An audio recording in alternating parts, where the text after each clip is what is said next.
customer ကိုအိမ်ထိသွားရန်ရှာခဲ့တဲ့ makeup ပညာရှင်ညီညီမောင်စန်းချောင်းပရိသတ်များအားလုံးပဲမင်္ဂလာပါရှင်ဆလီတိုခီကနေပြန်လည်ကြိုဆိုလိုက်ပါတယ်ညီညီမောင်စန်းချောင်းဟာမြန်မာပြည်မှာရှိတဲ့ makeup ပညာရှင်တွေတဲကလူသိများတဲ့သူတစ်ယောက်ပဲဖြစ်ပါတယ် makeup ပညာကိုနိုင်ငံမှာလူသိမများခင်ကတည်းကနာမည်ကြီးတဲ့သူဖြစ်ပြီးတော့အနုပညာလောကရဲ့လက်ဆွဲတော်လို့လည်းဆိုလို့ရခဲ့ပါတယ်စန်းချောင်းအရက်ကိုပဲဆွဲပြုတ်ပြီးတော့ညီညီမောင်စန်းချောင်းလို့နာမည်ပေးခဲ့တဲ့အတွက်ရခင်ကတော့ဒီစန်းချောင်းရဲ့ဂုဏ်ဆောင်ဖြစ်ခဲ့ရတာပဲဖြစ်ပါတယ်။ဒါပေမဲ့လည်းအခုချိန်မှာတော့သူ့ရဲ့အတွင်းစိတ်တွေကဖုံးမရအောင်ပေါ်လာခဲ့ပြီးတော့အားလုံးရဲ့အမြင်ကိုပြောင်းသွားစေခဲ့ပြီးဖြစ်ပါတယ်။ယနေ့ခေတ်မှာမိတ်ကပ်ပညာက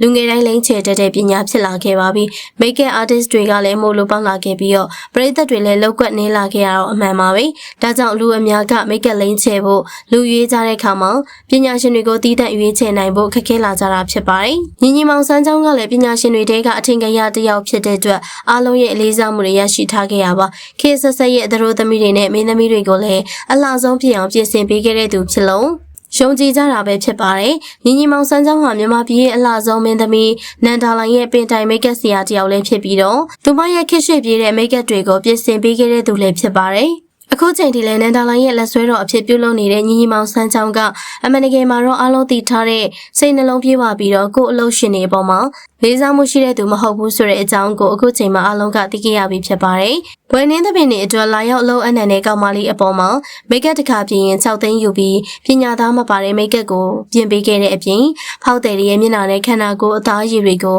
ဝေဖန်မှုများစွာပြုလုပ်ခဲ့တာပဲဖြစ်ပါတယ်။ညီညီမောင်စန်းချောင်းဟာတတိတွေနဲ့နိုင်ငံကျော်နုပညာရှင်တွေကိုတော့အတော်လေးချိုပြုံးနေဆက်ဆံရင်းနဲ့ဆက်ဆံတတ်တဲ့သူမှန်ဖုန်းမျက်နှာပြင်ကနေအားလုံးလည်းသိကြမှာပါမိတ်ကပ်တင်တန်းကြီးတွေလည်းဖွင့်ထားပြီးတော့ဘာမှမလုပ်ရင်တောင်ထိုင်စားလို့ရတဲ့အထိချမ်းသာပြီးဖြစ်လို့နှစ်စဉ်မင်းသမီးယူတနာတင်တို့နဲ့ကဘာပတ်ခရီးမှာပါဝင်နေတဲ့သူလည်းဖြစ်ပါတယ်ဒီလိုတွေလုံးနိုင်တာဟာအခုလိုမျိုး customer တွေကြောင့်ဖြစ်ပေမဲ့ညီညီမောင်စန်းချောင်းကတော့ဘဝမေ့ပြီးတော့ customer ရဲ့အိမ်ထိပြဿနာသွားရှာပြီး body shaming ပြုလုပ်ခဲ့တာဖြစ်ပါတယ်အမှန်တကယ်မှာတော့ကောင်မလေးရဲ့မျက်နှာမှာလည်းဘာမှမရှိသလိုအမာရွက်ဝက်ချန်ဆရာတွေလည်းမရှိတဲ့အပြင်နှစ်ဖုံးမှာရှိတဲ့မွေးရပါအမှတ်လေးပဲရှိတာဖြစ်ပါတယ်။ဒါပေမဲ့ညီညီမောင်စန်းချောင်းကတော့သူမရဲ့မျက်နှာကိုရစရာမရှိအောင်ပြောပြီးတော့အိမ်အထိသွားရန်ရှာခဲ့ရပဲဖြစ်ပါတယ်။မိတ်ကပ်ဆရာတွေထဲမှာညီညီမောင်စန်းချောင်းတယောက်သာအခုလိုပြဿနာတွေဖြစ်တတ်ပြီးတော့တခြားမိတ်ကပ်ပညာရှင်တွေကတော့လူစိတ်ရှိကြတယ်လို့သူနဲ့ပြင်ပိုးတဲ့သူအားလုံးကဆိုလာခဲ့တာဖြစ်ပါတယ်။ဒါကြောင့်မြန်မာပြည်ရဲ့မိတ်ကပ်ပညာရှင်တွေဖြစ်ကြတဲ့မိတ်ကပ်စု